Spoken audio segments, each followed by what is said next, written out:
These are two 50 style P-basses out of the Netherlands, one with a classic single coil, one with a Thunderbird pickup. I love these basses, I can't believe how good they are. Let's check them out!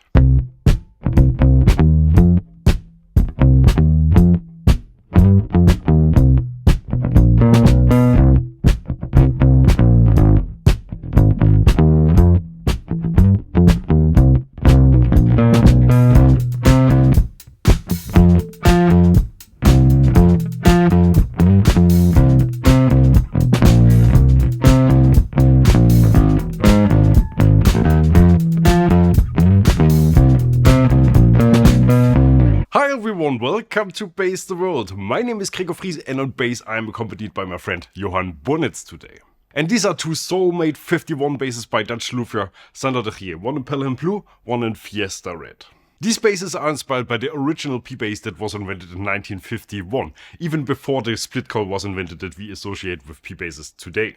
When I was new to bass, it took me a while to understand this design. I thought it's just a relic from the past. We musicians like our designs traditional for the most part, and that seemed to be the only reason why anyone still makes these today.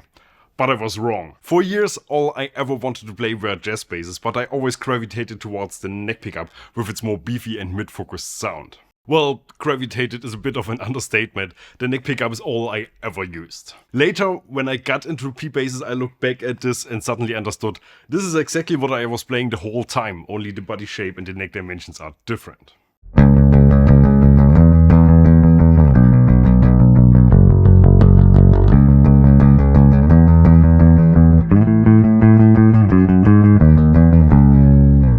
Let's check out the specs and talk about what both basses have in common. The Soulmate 51s come with a flat slab body, just as the first originals from Fender. It's made from ash, which got a beautiful nitro finish, which was slightly aged. Applying nitro is an exhausting process that takes forever, so it's no surprise we don't get to see it much these days. Sander goes the extra mile and it shows not just in looks but also in sound. Nitro is a very thin layer, which allows the basses to resonate much more naturally, compared to the usual poly finishes that are common today. The necks are one-piece maple constructions with a nearly invisible skunk stripe on the back, where the trussrod got inserted. That means there's no fretboard, the neck is the fretboard.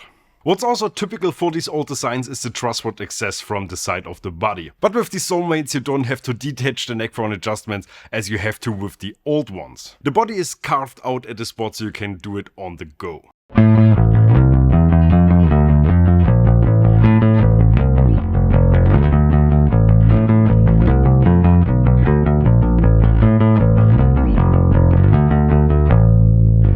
I love the sound, the perfect rock tone if there ever was one. But now, back to the features. The neck comes with small frets and a bone nut. The tuners are solid designs by Gotoh and match the slightly aged look of the bass. When it comes to the bridge, some of you might be in for a surprise. It's a steel piece with only two bakelite saddles. Means two strings share one saddle. These are slightly tilted to compensate for better intonation, but it's not adjustable to perfect pitch as we are used to these days. There's no need to worry to sound out of tune. Remember, that's the bridge of a classical guitar.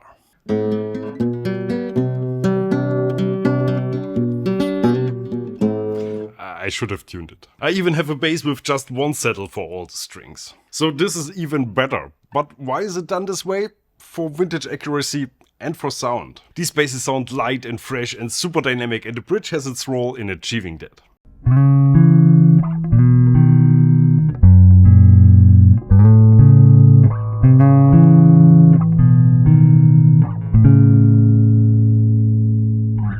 What some people don't like about these 50s P-basses, even if they aren't to the simplicity, are the necks. Here's mine, and it's accurate in the matter that it sports a massive baseball bat as a neck. I've grown to love it. But with these, there's no issue in the first place. Sander's necks have the typical width of 42mm at the nut, but the profile is not nearly as chunky. They feel amazing. But now let's move on to the pickups. The Soulmate 51 in Pelham Blue comes with a fantastic sounding Fralin single coil. In my experience, a single coil is the best pickup configuration if you love a dynamic tone, if you play big tube amps that produce a lot of basses on their own, but especially if you like to play around with effects, they're worth their weight in gold. So let's send it through a distortion. It's a rock bass, after all.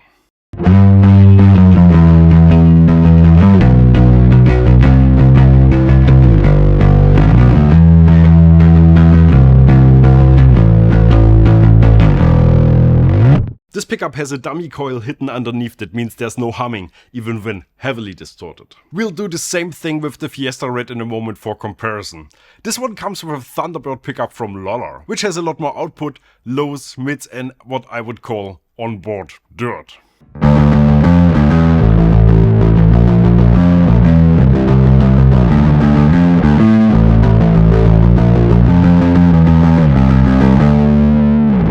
Now, the only question remains, which one would you choose? For me, it's definitely the traditional one. I love this style, and this is without a doubt the best non-vintage 50s style P-Bass I've ever tried. If I was rich, I would tell Santa to send me a bill instead of a return shipping label. I'm in love with this bass, and I will be sad to let it go. In future, it will just be a bass that I used to know. And after we recorded the sound clips, Johan said exactly the same thing. He was struck by this bass. We even used it in other videos we recorded that day. The red one is just as interesting. If you like your sounds more beefy, this one's for you. The Soulmate 51 by Derrier basses. If you want to learn more about this brand, we made a little documentary when we visited Santa's shop a few years ago in the Netherlands. You can watch it here. Here's our merch shop, and that's it from me. Thanks for watching and bye. Bass the world.